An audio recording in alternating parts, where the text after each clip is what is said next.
മോൾക്ക് വയ്യാന്ന് പറഞ്ഞ് ഇപ്പൊ ലേഖ വിളിച്ചിരുന്നു. മോളുടെ വായിന്നും നുരയും പതയൊക്കെ പോകുന്നു.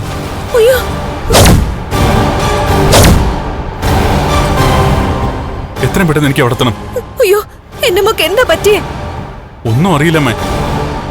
മഹിക്ക് പാലില്ല എന്ന് പറഞ്ഞ് ഇന്ന് ഫോർമുല മിൽക്കാ കൊടുത്തേ. അതുകൊണ്ടാണ് ഇങ്ങനെയൊക്കെ സംഭവിച്ചതെന്ന് പറയാൻ പറ്റില്ല.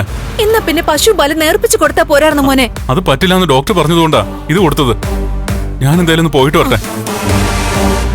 അയ്യോ എന്റെ ദൈവമേ, അയ്യോ.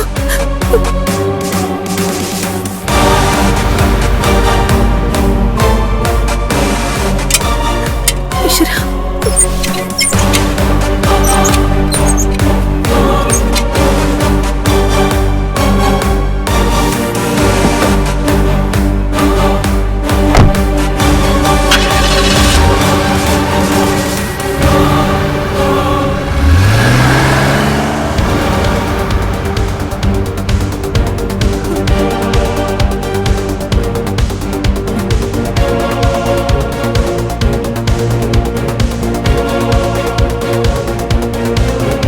എന്താടി മുഖത്തൊരു സന്തോഷം? എനിക്ക് സന്തോഷമൊന്നുമില്ലല്ലോ. അല്ല, കണ്ണേട്ടൻ എങ്ങോട്ടാ പോയേ? നിന്റെ അച്ഛനെയും മുത്തശ്ശിയും കൊല്ലാൻ.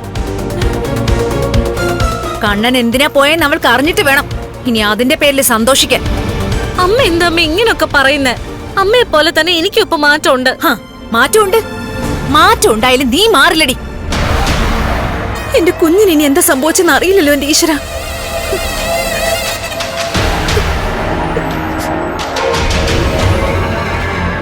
എന്റെ വയറ്റിലൊരു കുഞ്ഞുണ്ട്, അതിനെപ്പറ്റി അവർക്ക് ഒരു ചിന്തയുമില്ല.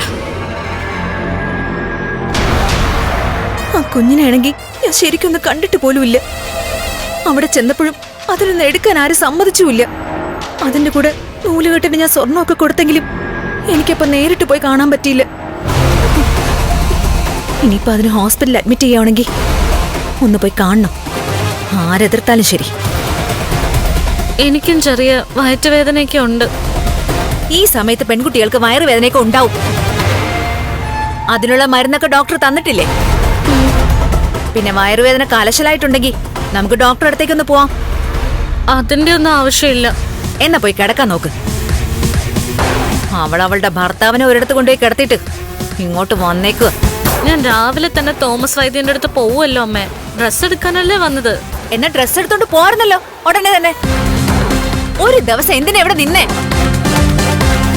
എടി, എന്റെ കുഞ്ഞിന്റെ അസുഖത്തിന് നിനക്ക് എന്തെങ്കിലും പങ്കുണ്ടോ? അയ്യോ, ഒന്നും പറയാൻ പറ്റത്തില്ല. നിന്റെ അച്ഛനും ഉണ്ണി ഉൾപ്പെടെ വേറെ 2 ദുഷ്ടന്മാരും കൂടി തോമസ് വൈദ്യന്റെ അടുത്തുണ്ട്. എല്ലാം കൂടി എന്തൊക്കെ ഗൂഢാലോചന നടത്തുന്നുണ്ടെന്ന് ആർക്കറിയാം? അവരെന്തൊക്കെ ഗൂഢാലോചന നടത്തിയാലും അതിൽ എനിക്ക് പങ്കില്ല അമ്മേ. ആര് പറഞ്ഞു പങ്കില്ലെന്ന്? നിനക്ക് വേണ്ടി മരിക്കാൻ നിൽക്കുന്നവരല്ലേ നിന്റെ അച്ഛനും മുത്തശ്ശിയൊക്കെ.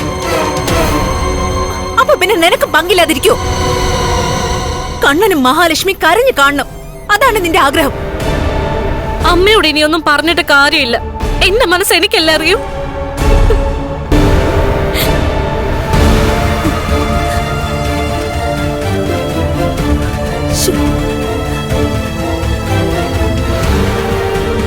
എന്റെ ദൈവമേ, എന്റെ കുഞ്ഞ്,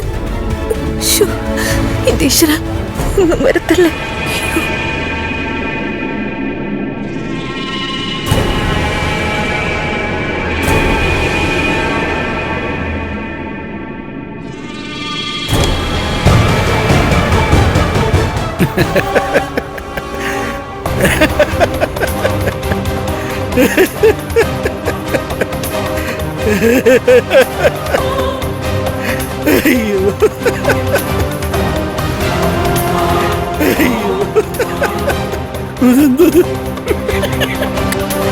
എന്തിനെങ്ങനെ ചിരിക്കുന്നേ?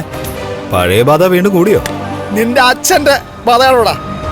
അതെ, അങ്ങനെയല്ലേ നിങ്ങൾ എന്റെ അച്ഛന്റെ കൊലയാളിയാണെന്ന് ഞാൻ അറിഞ്ഞത്.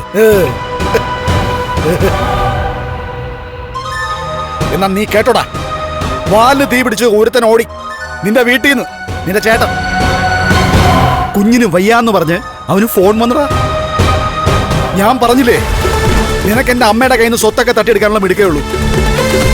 പക്ഷേ എന്റെ മോളുടെ കണ്ണീർ ഒപ്പണമെങ്കിൽ ഞാൻ തന്നെ വിചാരിക്കണോടാ.